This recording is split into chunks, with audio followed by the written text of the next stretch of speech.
We have 5 days of staying together in the hostel. But out of that, we allow them to go to their houses and come for training. Towards these major games, local, 3 to 4 days of intense training.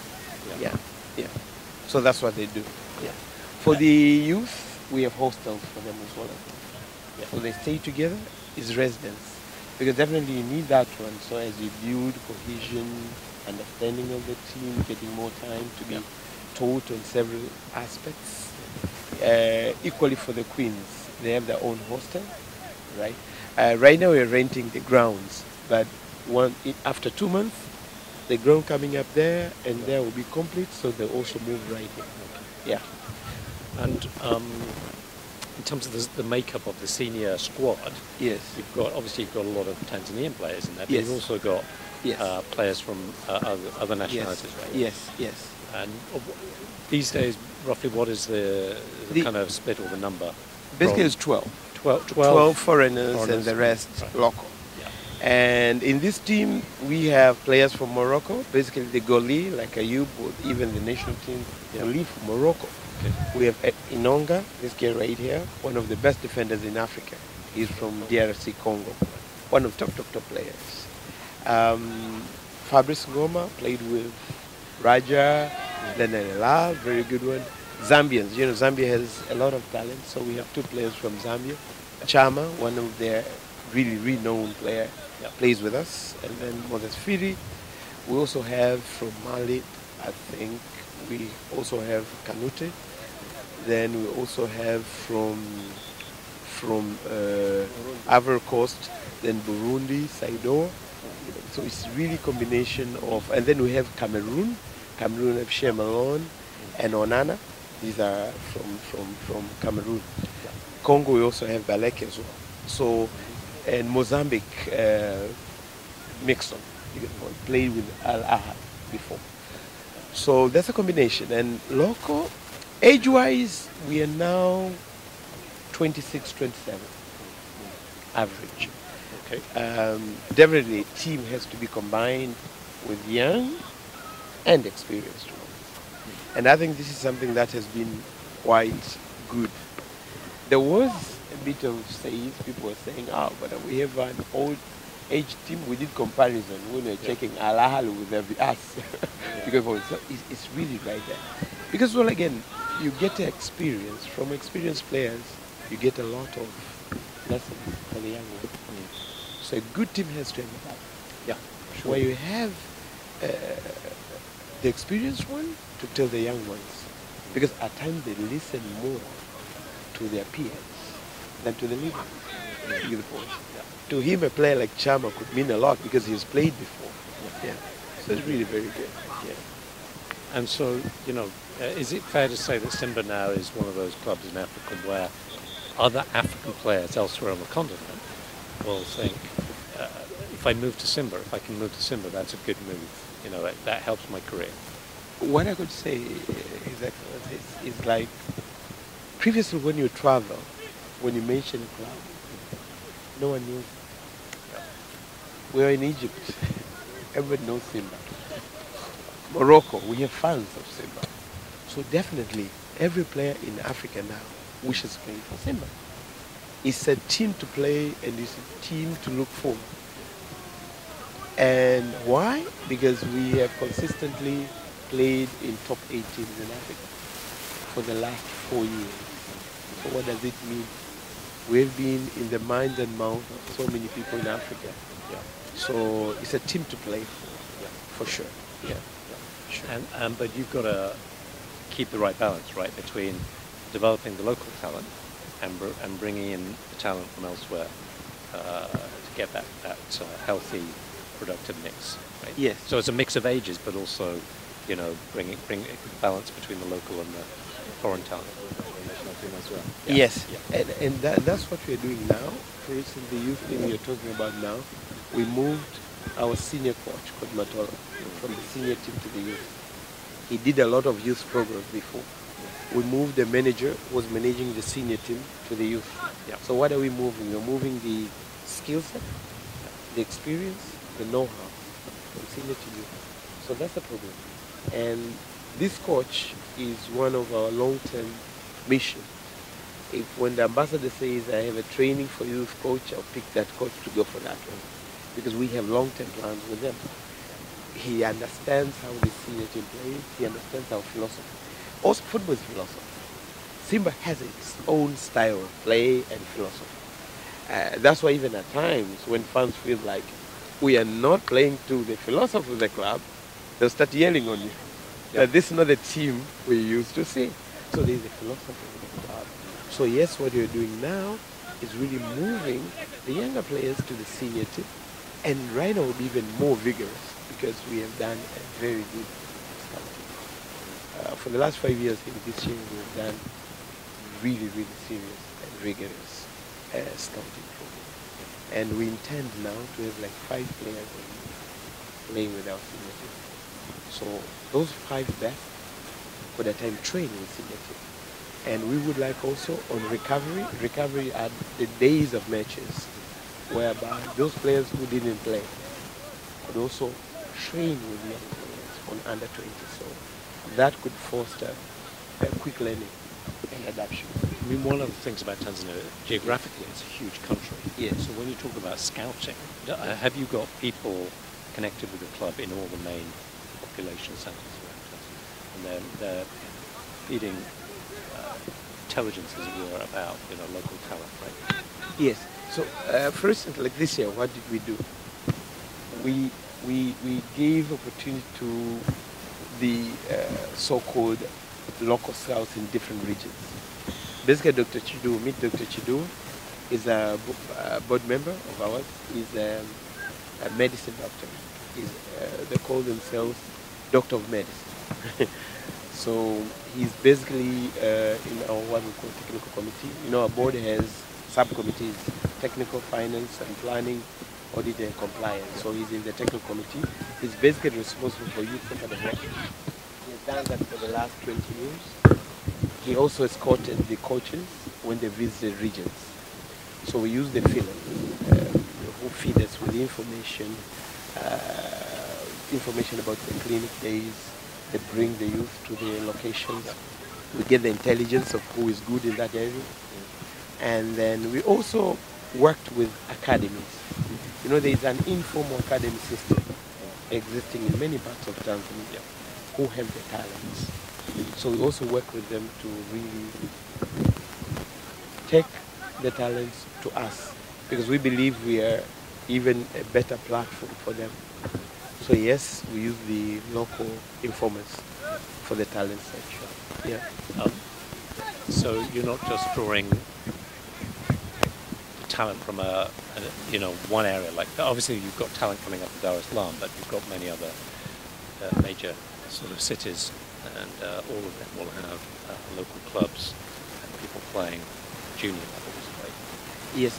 Now, surprisingly, Tanzania, the geographical spread of talent is number 1. Could be Zanzibar. Ah. Yes. Okay. Second could be Morogoro. Right. Okay. Third could be Kigoma. Okay. Fourth could be Tanga. Okay. And I checked on the list of young players. Zanzibar has 12. Morogoro has 9, It's 9. Okay. And then Tanga has 15, I think. They compete there. But equally, we are sensitive into pedigree. Football has an element of pedigree. And pedigree goes with diet, with nutrition, with DNA. It's always good to have Peter Crouch kind of center forward. Yeah. Yeah. But they don't come easy offing. Yeah. Those are DNAs. So in Tanzania, Lake Zone has large bodies. Look at the point. Kigoma could be talented in Morogoro, but they tend to be short. Look at the point. So there are places where DNAs and pedigree gives you quite big persona, which is good for number 4, number 5 number 9, number 10, because you need somebody to really be able to head the ball, to score goals with the head. So definitely we look into those demographics and more in terms of where do you get this kind of pedigree at the end. Okay. Yeah. Yes. Fascinating and challenging because you do want to pick the best. Yes. And you want to have a rigorous system that will deliver the best, right? Yes. Yes. Because in the end, football is a serious business, and if you're not spotting the talent and getting it in, then your rivals surely will. So you're competing for in the same talent pool, right? Huge competition, I should Yeah. say. When it comes to the season, the transfer season, it's very busy in Africa. And not only for the talent, for the amount. It's very expensive to get good players. The figures are extraordinary. You know, Africa now, people like clubs like Mamelodi, Allah spend up to $2 million to a player. Which again, this isn't. These are the figures that are also in the European League.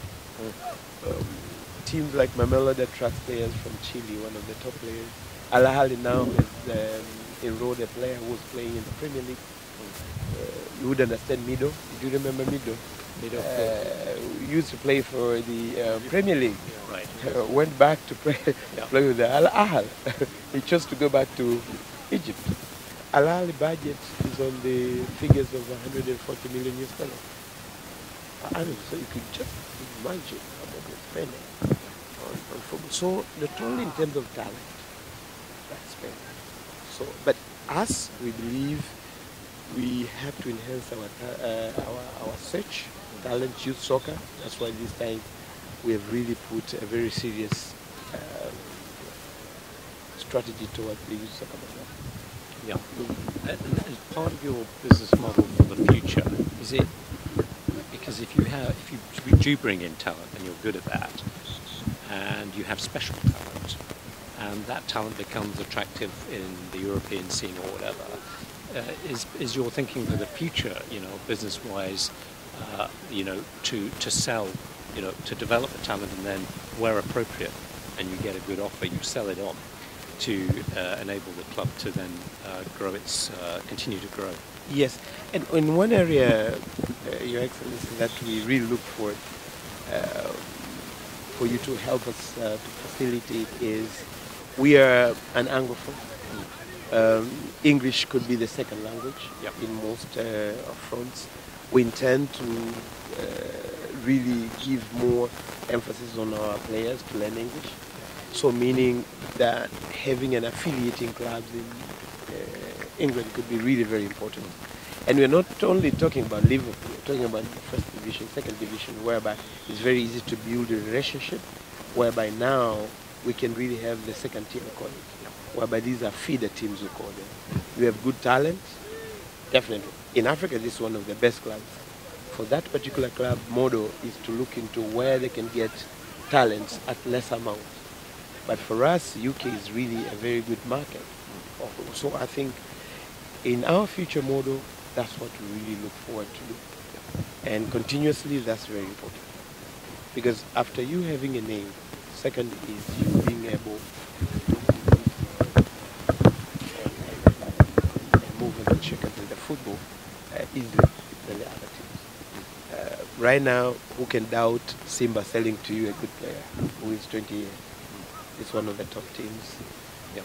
We've done before. I think one of our best players in Tanzania, Mbwana Samata, came through our team. He went to Aston Villa. Yeah. He went from us to Mazembe again. Played with Aston Villa. Played in Turkey. To get the point now back in Norway, Fenerbahce. Yeah. So definitely we have had the records.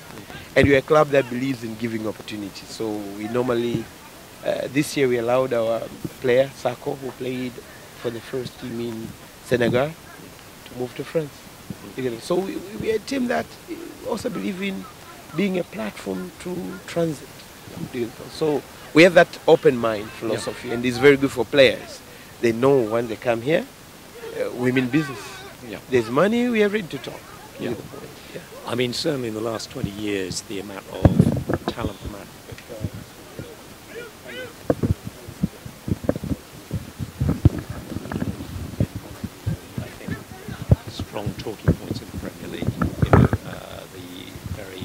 strong African talent that is being showcased through the Premier League. Yeah. And huge names, of course, Yeah. from African football. And I think we spoke earlier about the demographics in Africa, the fact that Africa as a whole, including Tanzania, is a very young continent. Yes.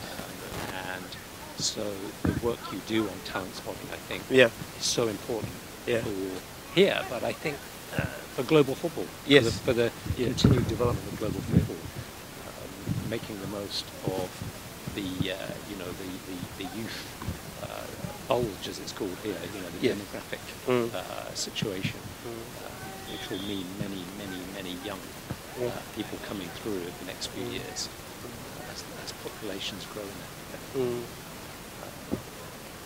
So they're training. They train for how many hours roughly a day, do you think?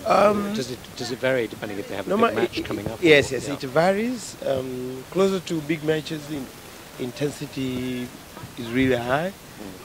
Definitely, when it reaches Saturday, to be more light training, because tomorrow there will be a massive game. So you look into adrenaline level, because that's really very important. But normally, this training has started around 9. Probably to go up to 10:30. Basically, that's what we intended for you to be able to have. So like 6 minutes to come, to have a time to talk with the technical bench and players, right? So, but intensity goes into. But this one now, you see, they're training in a small ground. This is tactical. How can you play in a small space with no time on the ball? With no time in the ball, because this is a pressing kind of a game. In the modern football, if you have a ball, somebody's near you. So quick decision making. For somebody who doesn't know football well, would say, why are they training in the half pitch? That's a modern way to do that. So you have to do a lot of this because it's a pressing game. You get the point, And doing things with the ball without having time or thinking time or physical time.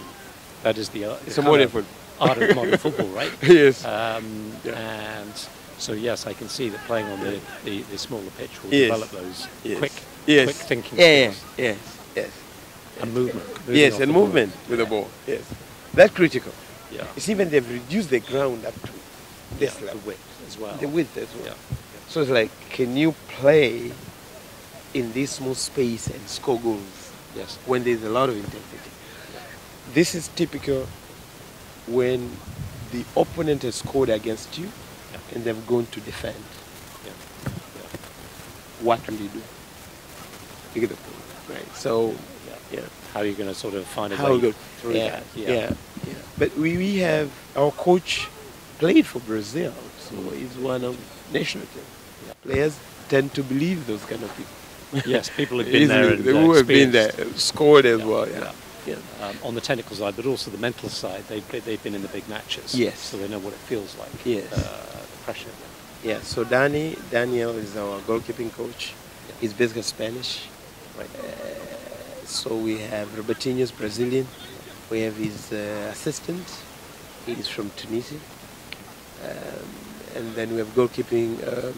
Our fitness coach is from Rwanda. Our team manager is from Kenya, but he's a Kenyan Finnish with a Finnish father. So it's really a global team. You get the point. There's English, there's French, there's Portuguese, right? There's Spanish, there's French. So, and every day is Kiswahili. So it's really good. So do typically they try and collectively speak English? Is that the sort of the wish language? Yeah, it's a wish language. And they make effort. They really make effort to learn. Like Ayub is Moroccan. So the very best second language for him to communicate is French. But the next one that could really take him to the rest is English. So because our coach understands English as much as speaks French as well. And Portuguese, usually are Brazilians. No, it's truly, as you say, a truly international sport these days at the top level, right? Yes, it is. And for our footballers now, the local players, how would they comfort with their coach? Yeah. I must learn English. Right. You get the point. So English comes in offering in a very easy way because it's the only way I talk to my coach. You get the point, right? So I think Anglo has a lot of role to play. I think the game itself is very much that. Our coach nickname is Mr. Objective.